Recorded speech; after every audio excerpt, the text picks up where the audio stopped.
Les collègues de ma femme l'ont convaincue de faire semblant d'avoir besoin d'espace. J'ai fait ses valises en quelques heures. Son expression mortifiée quand j'ai accepté était inoubliable. Je suis le mauvais gars à tester pour ces dames. Elle prononçait ce nom comme si c'était quelque chose d'impressionnant. Andrea a dit ceci. Andrea pense cela. Sais-tu ce qu'Andrea m'a dit aujourd'hui? Au début je hochais simplement la tête. Chaque lieu de travail a une personne que les gens admirent. Je n'y ai pas prêté beaucoup d'attention. C'était il y a environ 8 mois. Mon nom est Matt. Je travaille comme ingénieur civil pour une entreprise de taille moyenne ici à Boston. Je quitte la maison à 7 heures. Je suis de retour à 6 heures la plupart des jours et parfois plus tard quand un projet s'éternise. Ma femme travaillait dans une agence de marketing au centre-ville depuis environ 2 ans. Nous l'appellerons ainsi car c'est ce qu'elle était. Une nouvelle équipe avec une nouvelle énergie et de nouvelles personnes. J'ai soutenu cela. Je voulais qu'elle ait quelque chose à elle. Ce que je n'avais pas prévu était ce que ces personnes allaient apporter dans notre maison. Les premiers signes étaient faciles à ignorer. Elle a commencé à s'opposer à des choses qui n'avaient jamais posé problème. Je lui demandais ce qu'elle voulait pour le dîner et nous finissions par avoir une conversation sur la charge mentale. Je mentionnais être fatigué après une longue journée sur un chantier et elle me disait que l'épuisement n'est pas une compétition. C'est très bien mais je n'avais jamais dit que c'en était une. Des petites choses ennuyeuses mais petites. Ensuite les commentaires sur Andrea sont devenus moins désinvoltes et plus respectueux. Andrea dit que les femmes en couple se perdent. Andrea a traversé tellement d'épreuves et elle est si forte. J'admire vraiment la façon dont Andrea mène sa vie. J'ai commencé à prêter attention à ce à quoi ressemblait exactement la vie d'Andrea d'après ses récits de seconde main. L'image n'était pas flatteuse. Au milieu de ses 30 ans avec 2 relations ratées et une conviction profonde que tous ses problèmes avaient une cause externe. J'ai gardé cela pour moi. Au 5e mois ma femme avait commencé à utiliser un langage que je ne lui connaissais pas. Pas seulement le vocabulaire mais le ton et la façon dont elle formulait les disputes. Tout est devenu un problème systémique. Tout est devenu une question de pouvoir. Si je n'étais pas d'accord avec elle sur quoi que ce soit, le désaccord ne portait pas sur le sujet. Il portait sur le contrôle. J'ai essayé d'avoir une conversation directe à ce sujet un samedi matin. Je lui ai dit que j'avais l'impression de parler à quelqu'un d'autre ces derniers temps. Ce changement était perceptible et il m'inquiétait. Elle m'a regardé comme si j'avais dit quelque chose d'absurde et m'a dit que j'étais menacé par son évolution. J'ai laissé tomber ce jour-là. Je n'aurais pas dû. Au 7e mois Cassidy est entrée en scène. C'était une autre collègue. Cassidy était plus bruyante qu'Andrea d'après ce que je pouvais reconstituer et plus extrême. Ma femme a commencé à rentrer à la maison avec des opinions qui m'ont sincèrement surpris. Non pas parce qu'elles étaient progressistes. Je n'ai pas de problème avec le progressisme. C'était parce qu'il s'agissait de déclarations générales hostiles sur les hommes et sur le mariage en tant qu'institution ou sur les femmes qui se contentaient de peu. Je la regardais dire ces choses et je cherchais la personne que j'avais épousée quelque part derrière les mots. Elle était toujours là. C'était la partie difficile. Elle n'était pas partie. On la nourrissait simplement de quelque chose de pourri en appelant cela de la nutrition. J'ai essayé encore une fois au mois 8. C'était un dimanche après une bonne matinée. Il n'y avait pas de tension mais juste du café et le genre de calme qui était normal pour nous. Je me suis assis en face d'elle et j'ai dit « J'ai besoin de te dire quelque chose et j'ai besoin que tu l'entendes vraiment. » Elle a posé son téléphone. C'était un bon signe. Je lui ai dit que je l'avais vu changer au cours des derniers mois d'une manière qui nous éloignait. Je ne lui demandais pas d'abandonner ses amis ou ses opinions mais une partie de ce qui entrait dans notre maison ne lui ressemblait pas. Cela semblait emprunté ou importé et j'étais inquiet de la direction que cela prenait. Elle est restée silencieuse un instant. Puis elle a dit « Lou, peut-être que je vois enfin les choses clairement et que tu n'aimes pas ce que je vois. » C'est à ce moment-là que j'ai compris que la conversation était terminée. Pas encore le mariage. Je n'en étais pas là mais la conversation l'était. Il n'y avait aucune version de ce que j'avais dit qu'elle n'allait pas faire passer par le cadre que ces femmes avaient construit dans sa tête. J'étais l'obstacle. C'était mon rôle maintenant. Alors j'ai arrêté de parler et j'ai commencé à observer. Et ce que j'ai vu au cours des semaines suivantes était une femme qui avait remis le volant de sa propre vie à des personnes qui ne la connaissaient pas et ne l'aimaient pas. Ces personnes n'avaient aucun intérêt dans ce qui arrivait à son mariage. Andrea et Cassidy n'étaient pas des amis. Elles étaient des architectes. Et ma femme les avait laissés dessiner les plans. Je suis une personne méthodique par nature. Les ingénieurs le sont généralement. On ne construit pas quelque chose qui supporte du poids en devinant. On mesure et on documente et on vérifie. C'est donc ce que j'ai fait.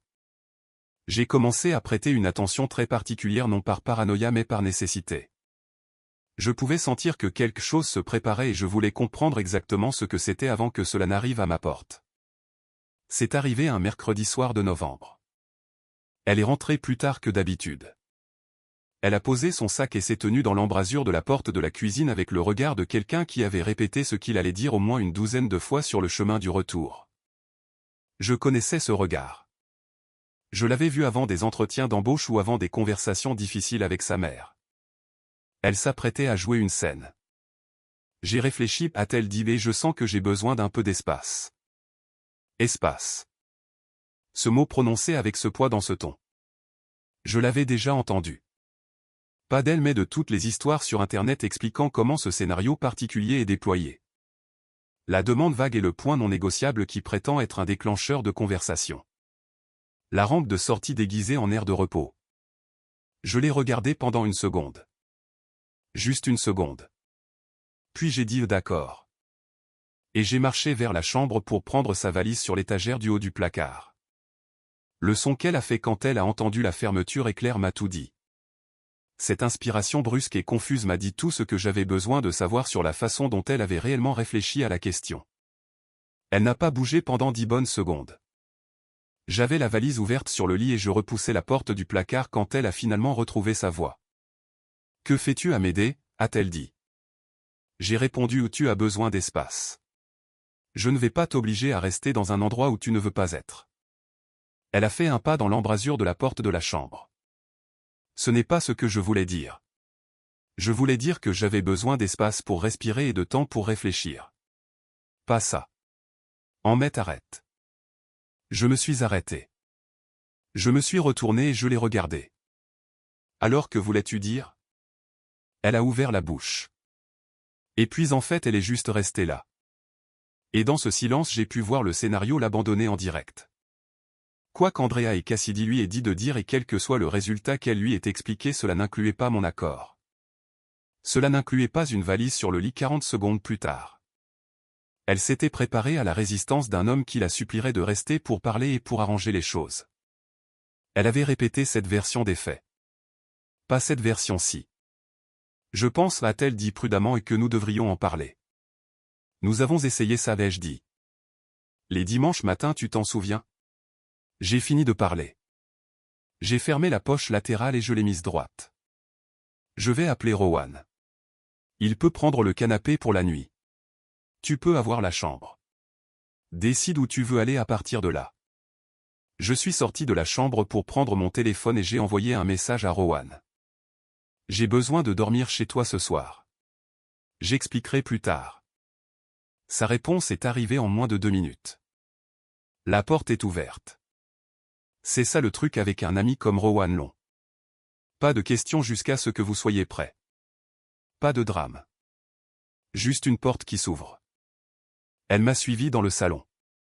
La version répétée d'elle-même avait disparu maintenant. Ce qui restait était confus et légèrement paniqué. Cela m'en disait plus que les 8 derniers mois de dispute. Tu pars, a-t-elle dit. Tu as demandé de l'espace. Je te le donne. J'ai attrapé ma veste au crochet près de la porte. C'est ce que tu voulais, n'est-ce pas? Elle n'a pas répondu. Et je n'ai pas attendu de réponse. Rowan vit à 20 minutes de chez nous à Somerville. C'est un appartement au 2e étage au-dessus d'un pressing. Je le connais depuis l'université. Il m'a tendu une bière à la seconde où je suis entré et n'a pas dit un mot jusqu'à ce que je m'assoie. Alors que s'est-il passé? Je lui ai raconté la version courte. Les mois de lente dérive et l'idéologie s'infiltrant par la porte de derrière. Les collègues et la conversation du dimanche qui n'a mené nulle part. Et puis la performance du mercredi soir. Il a écouté sans m'interrompre. C'est pour ça que je lui parlais. Quand j'ai eu fini, il s'est penché en arrière et a dit « Alors qu'est-ce que tu vas faire ?»« Je le fais déjà » ai-je répondu. C'était vrai. Au cours des 3 dernières semaines, pendant que j'observais et restais silencieux, j'avais aussi construit quelque chose. Cela a commencé de façon fortuite.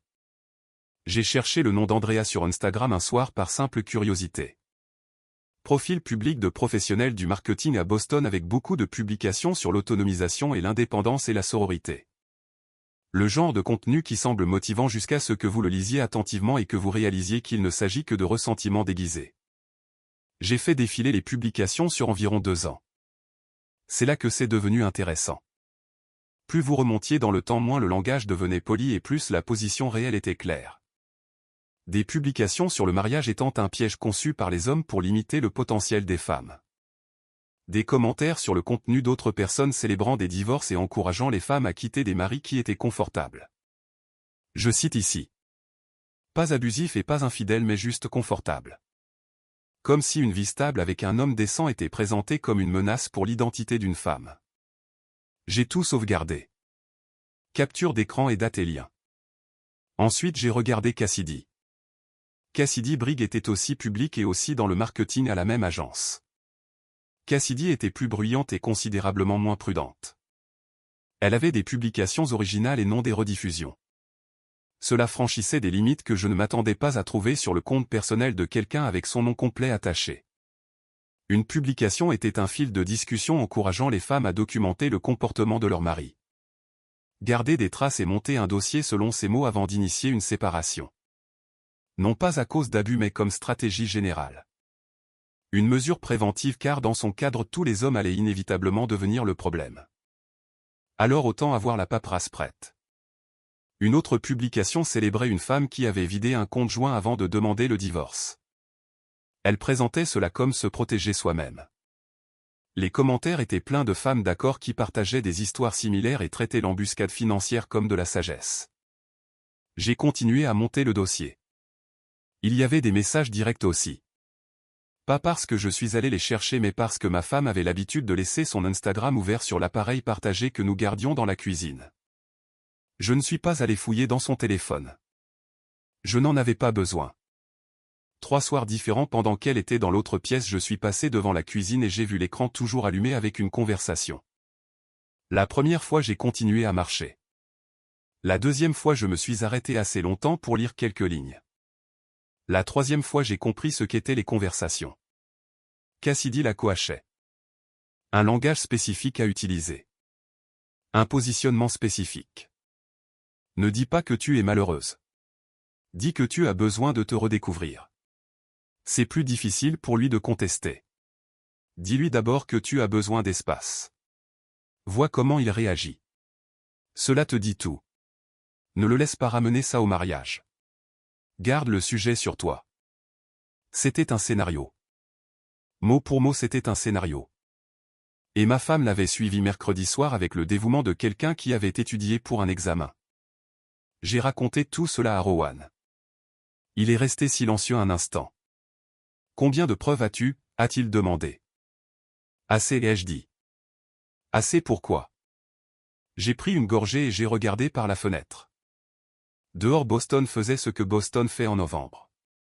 Gris et froid et indifférent. J'avais toujours aimé ça dans cette ville. Pour m'assurer, ai-je dit que ces 2 femmes ne fassent jamais ça à personne d'autre. Rowan a hoché la tête lentement. Il ne m'a pas demandé de développer. Il comprenait déjà le poids de ce que je tenais et il savait que je n'étais pas le genre de personne qui agit sans être certain. J'ai dormi sur son canapé cette nuit-là. Ce n'était pas confortable. Je m'en fichais. Mon esprit était déjà ailleurs. Je parcourais le dossier en vérifiant les lacunes et en pensant à ce dont j'avais encore besoin et où le trouver. Ma femme a envoyé un message à 11h43 du soir. Pouvons-nous s'il te plaît parler demain ? Je l'ai lu et j'ai posé le téléphone face vers le bas et j'ai fermé les yeux. Il y aurait du temps pour parler mais pas encore et pas à ces conditions. Jeudi matin j'étais de retour à l'appartement à 7h30 avant qu'elle ne parte au travail.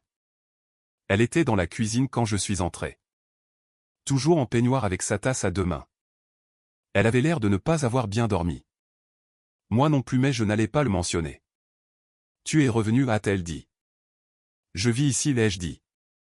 Je me suis versé un café et je me suis appuyé contre le comptoir en la regardant. Tu voulais parler? Elle a posé sa tasse. Je ne voulais pas que ça sorte comme ça. Cette histoire d'espace. Je ressens juste que nous tournons en rond et j'avais besoin que tu saches que je ne suis pas d'accord avec la façon dont les choses se passent. Moi non plus, l'ai-je dit. Cela a semblé la prendre au dépourvu. Elle s'attendait à de la résistance et non à un accord.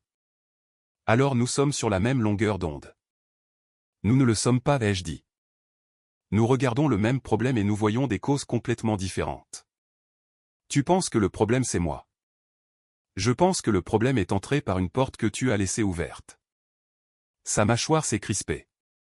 C'est reparti. Andrea et Cassidy encore. Tu les as fait entrer. Je nomme juste ce qui est dans la pièce. Ce sont mes amis. Elles me soutiennent. Je suis désolé que ça te dérange. J'ai pris une gorgée de mon café. Dans quoi exactement t'ont-elles soutenu? Quelle crise? Quelle épreuve? Parce que de mon point de vue tu avais un mariage fonctionnel et une vie décente. Et quelque part au cours des 8 derniers mois on t'a convaincu de voir cela comme une cage. Peut-être que j'ai juste commencé à voir les choses plus clairement. Peut-être ai-je dit ou peut-être que quelqu'un t'a tendu une lentille et t'a dit que tout semble meilleur à travers. J'ai posé ma tasse dans l'évier. Je dois aller travailler. Elle a prononcé mon nom alors que je marchais vers la porte. Je me suis arrêté mais je ne me suis pas retourné. Est-ce que ça va aller entre nous? A-t-elle demandé. J'ai pensé aux captures d'écran sur mon ordinateur portable et aux publications et aux messages. Au fil de discussions de Cassidy sur la constitution d'un dossier avant même que votre mari ne fasse quoi que ce soit de mal. J'ai pensé au mois passé à regarder la femme que j'avais épousée être tranquillement remplacée par une idéologie empruntée au fil des conversations. Je ne sais pas encore, ai-je dit. Et je suis parti. C'était la dernière réponse honnête que je lui ai donnée pendant un certain temps. Parce qu'à ce moment-là la vérité était que je savais déjà. Je ne m'étais juste pas encore totalement engagé dans ce qui allait suivre. J'ai passé cette soirée à terminer le dossier. Je l'avais appelé un dossier dans ma tête mais jeudi soir c'était plus proche d'un document complet. Organisé et sourcé et horodaté. Je suis ingénieur. Pensé avec structure et ma nature. Je l'ai construit de la même manière que je construirais une évaluation de site. Catégorie par catégorie et preuve par preuve. Rien n'a été inclus que je ne pouvais pas vérifier. La section 1 était le contenu public d'Andrea May. 2 ans de publications organisées chronologiquement montrant une progression claire. D'un contenu d'autonomisation générale à une rhétorique anti-mariage et anti-engagement de plus en plus ciblée. J'ai extrait 14 publications spécifiques qui prises ensemble dressaient un tableau avec lequel aucun département des ressources humaines raisonnable ne serait à l'aise. L'agence pour laquelle elle travaillait avait une politique de conduite. Je l'avais cherché. C'était sur leur site web et au moins 6 des publications d'Andrea étaient en tension directe avec le langage d'inclusivité et de professionnalisme de cette politique. La section 2 était Cassidy Briggs. Cassidy était un problème différent. Cassidy n'avait pas seulement des opinions. Elle donnait des instructions. La menace de constituer un dossier financier préventif contre un conjoint. Une publication où elle décrivait comment elle coachait une amie pour cacher de l'argent avant un divorce. Un commentaire sur la page de quelqu'un d'autre horodaté d'il y a 8 mois où elle a écrit en entier avec son nom attaché que les femmes dans des mariages stables étaient l'espèce la plus dangereuse de complaisance. Et que le confort n'était qu'une oppression à laquelle on s'était habitué. Cassidy avait également fait l'erreur de connecter son Instagram professionnel à son profil LinkedIn de l'agence. Cela signifiait que son contenu public était à un clic de chaque client et collègue avec qui elle avait travaillé. La section 3 concernait les messages directs. Je n'ai inclus que ce que j'avais vu sur l'appareil partagé. Rien ne provenait de son téléphone. Rien n'a été obtenu par des moyens qui pourraient être remis en question. 3 conversations distinctes à 3 dates différentes. Cassidy coachant ma femme mot pour mot sur la façon d'initier une séparation. Les suggestions de langage spécifiques. La stratégie consistant à commencer par « j'ai besoin d'espace » au lieu de « je suis malheureuse ». La phrase qui m'a le plus marqué est celle que Cassidy a envoyée environ 6 semaines avant le mercredi soir. Le but n'est pas de tout faire exploser. Le but est de le déséquilibrer pour qu'il ne voit pas venir le prochain mouvement. Je l'ai lu plusieurs fois. Ensuite je l'ai ajoutée à la section 3 avec la date et une note indiquant qu'elle avait été visible sur un appareil domestique partagé. À 10 heures j'avais 41 pages formatées et annotées avec un résumé d'une page à l'avant. Cela exposait l'argument central assez clairement pour que quiconque le lisant pour la première fois comprenne en 3 minutes ce qu'il regardait. J'en ai envoyé une copie sur un compte cloud personnel et j'ai enregistré une deuxième copie sur un disque externe que je gardais dans mon bureau au travail. Pas de la paranoïa mais juste une habitude d'ingénieur. On ne garde pas une seule sauvegarde. On ne suppose pas que la copie principale survit. Ensuite je me suis assis et j'ai réfléchi à ce que je voulais réellement en faire. La directrice des ressources humaines de l'agence était répertoriée sur LinkedIn. Nom Barbara Patton, responsable principale des ressources humaines depuis 12 ans dans l'entreprise. Le format de son email était sur la page de contact de l'agence. Première initiale et nom de famille. Je l'ai noté et je n'ai encore rien envoyé. Il y avait aussi 2 journalistes à Boston qui couvraient la culture d'entreprise. J'avais découvert leur travail en faisant des recherches sur l'agence. L'un écrivait pour un média local. L'autre était un indépendant qui avait fait un article sur la dynamique toxique des lieux de travail l'année précédente. J'ai sauvegardé les 2 noms. Je n'allais pas bouger avant d'être prêt. Et je n'étais pas encore prêt car la question du mariage n'était pas entièrement résolue. Ni dans ma tête ni dans la pratique. Il y avait encore une version de cela où je la confrontais directement en lui montrant ce que j'avais et en la regardant décider ce qu'elle voulait réellement quand le scénario avait disparu et que les amis n'étaient pas dans la pièce. Je me suis donné jusqu'au week-end pour cette version. Vendredi soir elle était à la maison quand je suis rentré. Elle avait préparé le dîner, ce qu'elle n'avait pas fait depuis des mois. Elle essayait de la manière dont elle comprenait actuellement essayer. Nous avons mangé sans beaucoup de conversation. Elle a posé des questions sur un projet sur lequel je travaillais. C'était une évaluation de drainage à Charleston. Je lui en ai donné la version courte. Cela a semblé presque normal pendant environ 20 minutes. Ensuite son téléphone s'est allumé sur la table. Elle l'a regardé. Un petit changement dans son expression. Le genre de changement que vous ne remarquez que si vous avez fait attention pendant 8 mois d'affilée. Elle a retourné le téléphone. Qui est-ce, ai-je demandé. Juste Cassidy, a-t-elle dit. Ça peut attendre. Ça peut attendre. Comme si Cassidy Briggs était un inconvénient mineur et non la personne qui avait écrit un guide étape par étape pour déstabiliser son mari. J'ai regardé mon assiette et j'ai fini de manger. La fenêtre presque normale s'est fermée à peu près aussi vite qu'elle s'était ouverte. Samedi matin elle a été sur son téléphone pendant 2 heures dans la chambre avec la porte à moitié fermée. Quand elle est sortie elle était différente. La chaleur du vendredi soir avait disparu. La posture était de retour. La distance prudente. Quoique Cassidy ait dit la veille, cela avait fait son travail pendant la nuit. C'est à ce moment-là que j'ai arrêté d'attendre le week-end. J'ai envoyé un message à Rowan. J'ai fini d'attendre. Je sais ce que je fais. Sa réponse tenait en 3 mots. Alors fais-le. Lundi j'ai appelé un avocat spécialisé en droit de la famille pendant ma pause déjeuner. Pas une recommandation d'un ami et pas quelqu'un que j'ai trouvé via le programme d'aide aux employés de l'agence. Je l'ai trouvé moi-même en regardant ses avis et en lisant 2 de ses articles publiés sur le partage des biens dans le Massachusetts. Son nom était Donald Free. Son bureau était sur Tremont Street. 15 ans de pratique. Son assistant a répondu à la 2e sonnerie et m'a obtenu un rendez-vous pour mercredi après-midi. Je n'ai pas dit à ma femme que j'y allais. Je ne l'ai dit à personne sauf à Rowan et seulement parce qu'il m'a envoyé un message pour demander où en étaient les choses. J'ai fait court. Mercredi avocat, j'avance. Au travail cette semaine-là j'étais concentré. Le projet de drainage de Charleston avait besoin de calculs finaux avant jeudi. Et je n'allais laisser rien de tout cela déteindre sur ma vie professionnelle. C'est une ligne que j'ai toujours gardée propre. Ce qui s'effondre à la maison reste à la maison. On n'apporte pas le poids de cela au travail en utilisant le temps des autres pour le porter. J'ai terminé l'évaluation mercredi matin et je l'ai envoyée à mon superviseur Nathan avant 11 heures. J'ai quitté le bureau à 1h15 pour Tremont Street. Donald Free était exactement ce dont j'avais besoin. Direct, sans théâtre et sans fausse chaleur. Il a posé des questions claires et a écouté les réponses sans interrompre.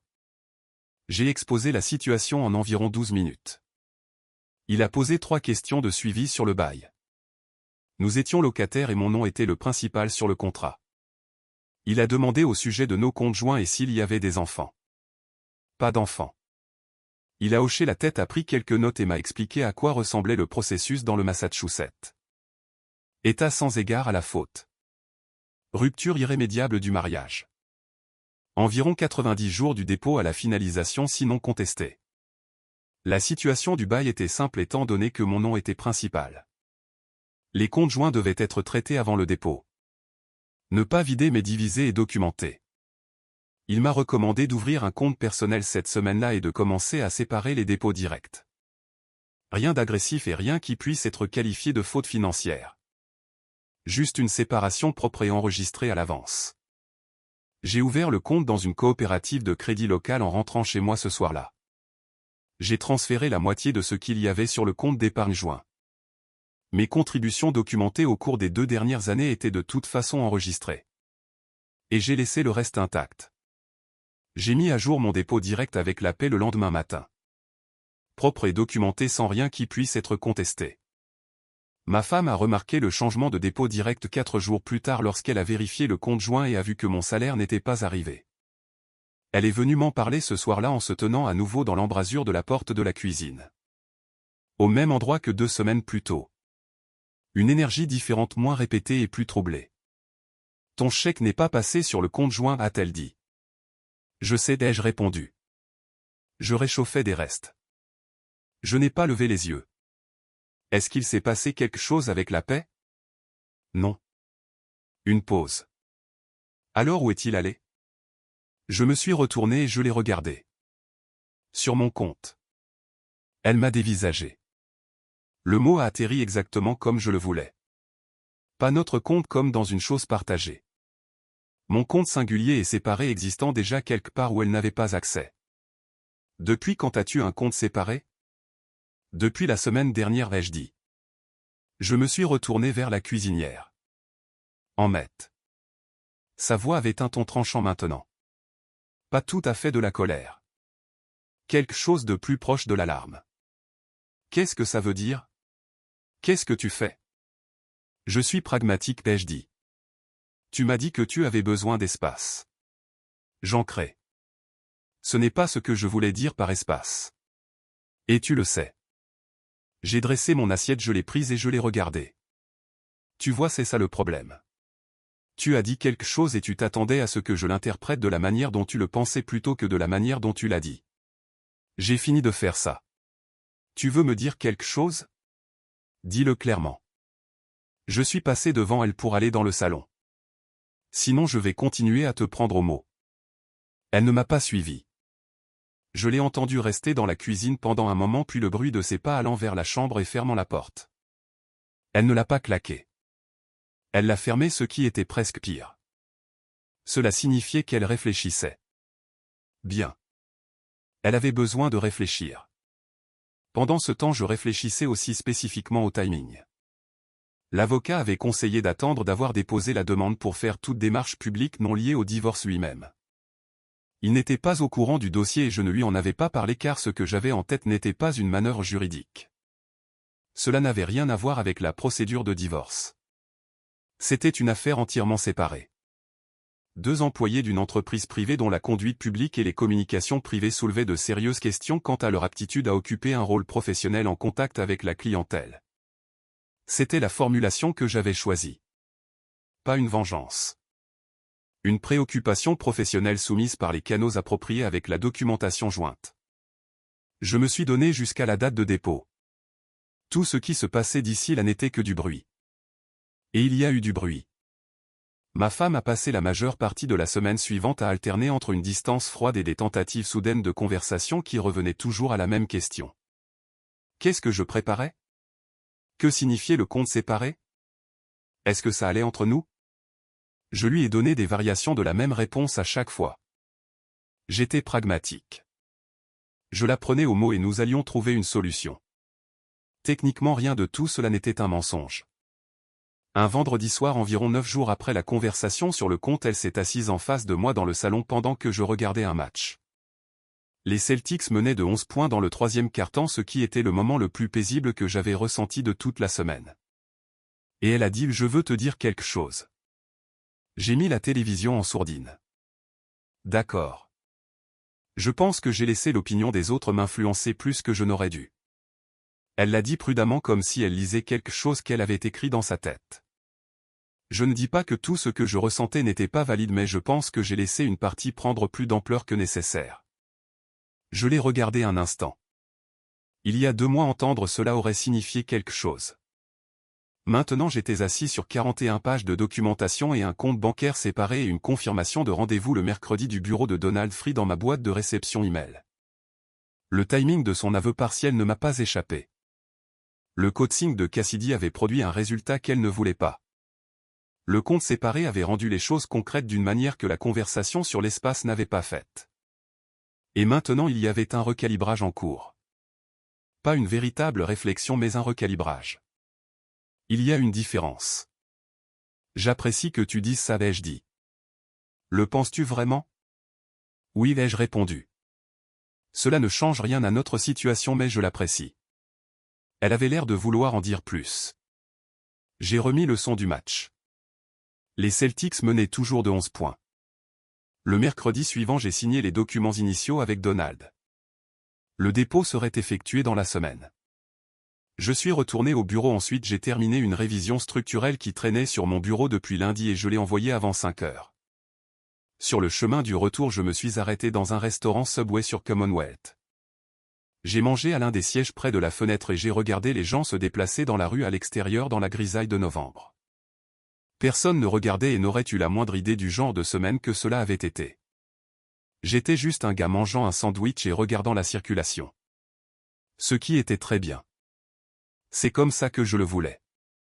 Le dossier reposait sur mon compte cloud depuis 2 semaines. L'adresse email de Barbara Patton était enregistrée dans un brouillon que je n'avais pas envoyé. Le formulaire de contact du journaliste indépendant était ouvert dans un onglet que je n'avais pas fermé. Le divorce a été déposé un jeudi. J'ai envoyé l'email aux ressources humaines le vendredi matin avant de partir au travail. J'ai joint le document et j'ai limité la note de couverture à 4 phrases. Qui j'étais et ce que je soumettais et pourquoi je pensais que cela justifiait un examen.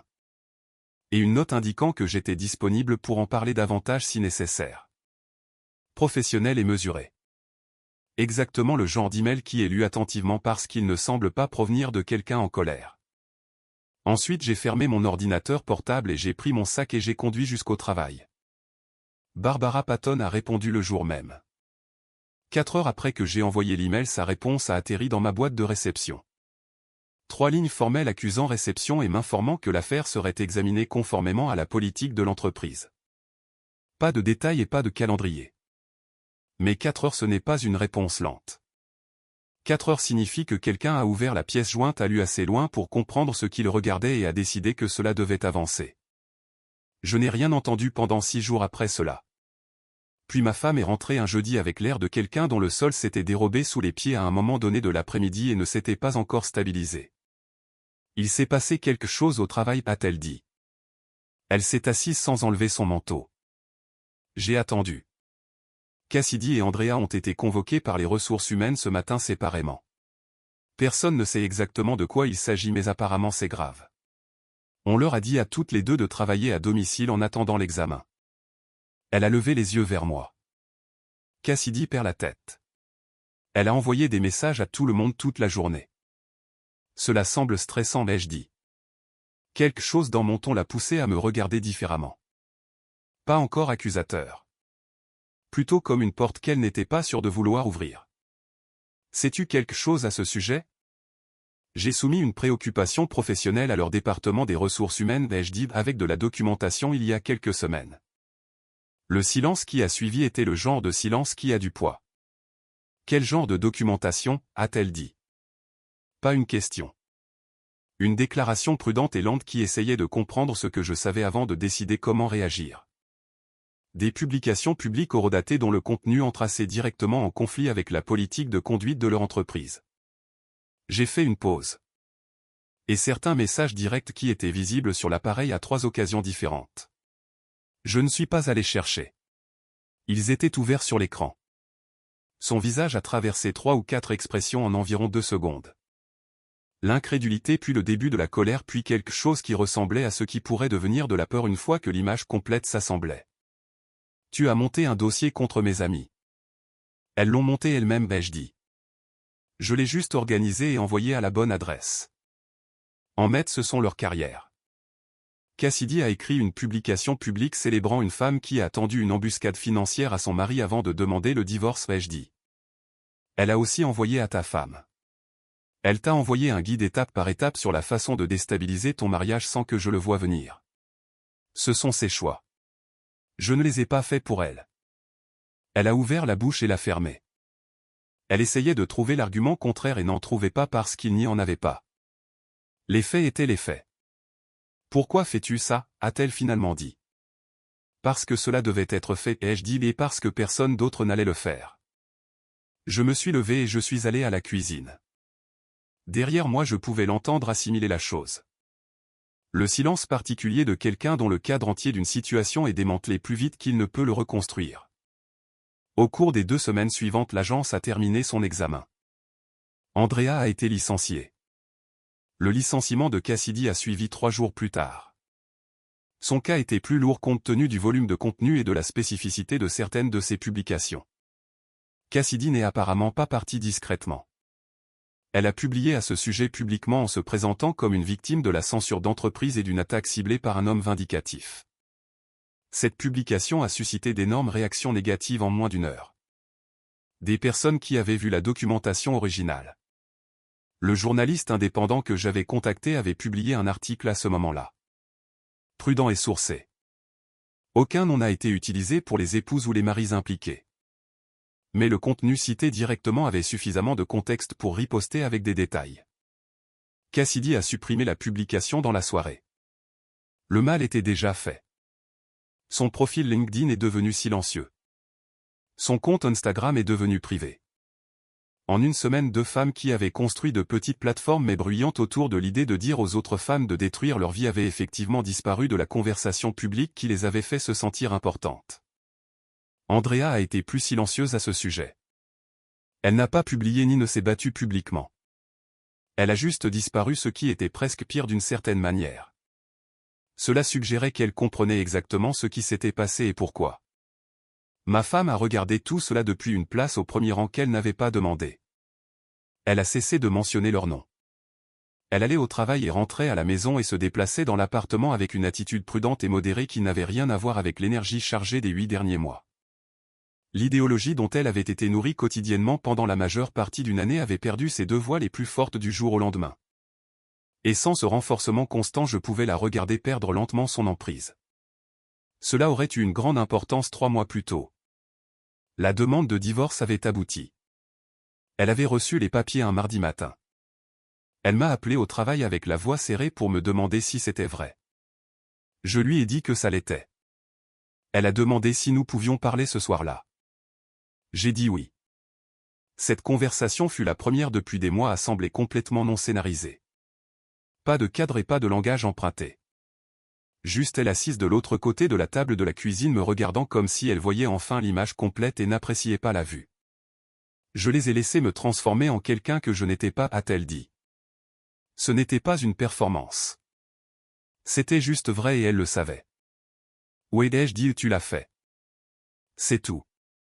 C'est tout ce que tu vas dire. Que dire d'autre? Je n'étais pas cruel. J'étais précis. Je te l'ai dit il y a 8 mois. J'ai essayé 2 fois. La 3e fois tu es rentré à la maison avec un scénario et j'ai fait tes valises. Je l'ai regardé. À un moment donné, une personne doit décider ce qu'elle veut réellement avant de perdre ce qu'elle avait. Elle est restée silencieuse pendant un long moment après cela. Je ne veux pas du divorce, a-t-elle dit. Je sais, ai-je dit. Et je me suis levé pour débarrasser la table. Elle a essayé pendant 3 semaines. Je lui accorde ça. Ce n'était pas un effort timide. Elle a cuisiné. Elle a initié des conversations. Elle a arrêté de regarder son téléphone à table. Elle m'a envoyé un long message un dimanche matin exposant tout ce qu'elle croyait avoir mal fait point par point. Avec une clarté et une conscience de soi dont la femme d'il y a 8 mois était tout à fait capable mais qu'elle avait passé la majeure partie de l'année écoulée à réprimer. C'était un bon message honnête et précis et sans dérobade. Je l'ai lu 2 fois. Ensuite j'ai posé le téléphone et je suis retourné au projet que j'avais étalé sur la table de la cuisine. Une étude de site pour un développement commercial à Quincy qui nécessitait des révisions avant lundi. J'ai terminé les révisions. J'ai fait du café. J'ai pensé à ce qu'elle avait écrit. Et j'ai compris assis là avec les dessins de l'étude et une tasse de café qui refroidissait que comprendre les remords de quelqu'un et choisir de reconstruire avec cette personne sont 2 décisions entièrement distinctes. Elle avait mérité la première. La seconde n'était pas quelque chose qu'elle pouvait mériter. C'était quelque chose que je devais vouloir et je ne le voulais pas. Plus maintenant. La version de nous qui aurait pu être sauvée avait une fenêtre. Et cette fenêtre était restée ouverte pendant la majeure partie d'une année pendant que je frappais dessus de l'extérieur. Elle était fermée maintenant. Pas par colère. Juste fermée. J'ai répondu à son message cet après-midi-là. Je lui ai dit que je l'avais lu et que je la croyais et que cela ne changeait pas ma position. 4 phrases. Elle méritait une réponse directe plus qu'elle ne méritait une longue réponse. Elle a appelé ce soir-là. J'ai décroché. J'ai besoin que tu me dises qu'il n'y a aucune chance, a-t-elle dit. J'ai besoin de te l'entendre dire.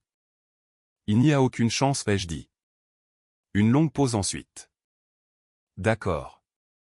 Sa voix était plate comme le deviennent les voix quand quelqu'un a déjà épuisé tout ce qu'il avait. D'accord. Nous sommes restés en ligne encore quelques secondes sans qu'aucun de nous ne dise rien. Puis elle a raccroché. Pas de drame et pas d'appel final. Juste d'accord. Et puis plus rien.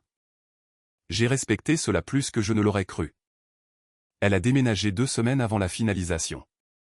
Elle a pris ce qui lui appartenait et a laissé ce qui était à moi. Elle n'a pas rendu les choses plus difficiles qu'elles ne devaient l'être. Rowan m'a aidé à déplacer quelques affaires une fois l'appartement à moitié vide. Une bibliothèque repositionnée.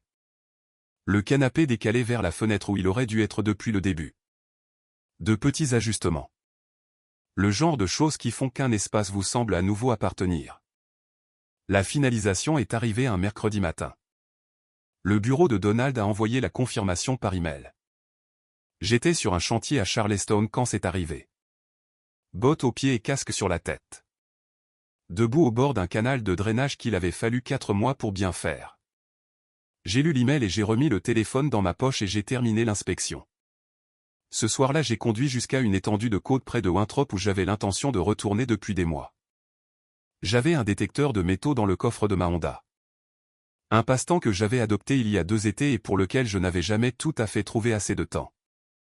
La plage était presque vide, ce qui est le cas en novembre dans le Massachusetts. Et j'ai passé environ 90 minutes à marcher selon un quadrillage lent le long de la ligne de marée. Casque sur les oreilles et sans trop penser à rien. J'ai trouvé une pièce de 25 centimes d'euros de 1964 et une capsule de bouteille corrodée. Et quelque chose qui aurait pu être une boucle de ceinture d'une décennie que je ne pouvais pas identifier. Rien qui vaille la peine d'être gardé. Ça n'avait pas d'importance. Ce n'est pas vraiment pour ça qu'on le fait. On le fait parce que cela nécessite juste assez d'attention pour occuper l'esprit sans rien exiger de soi. On marche et on écoute et on couvre du terrain.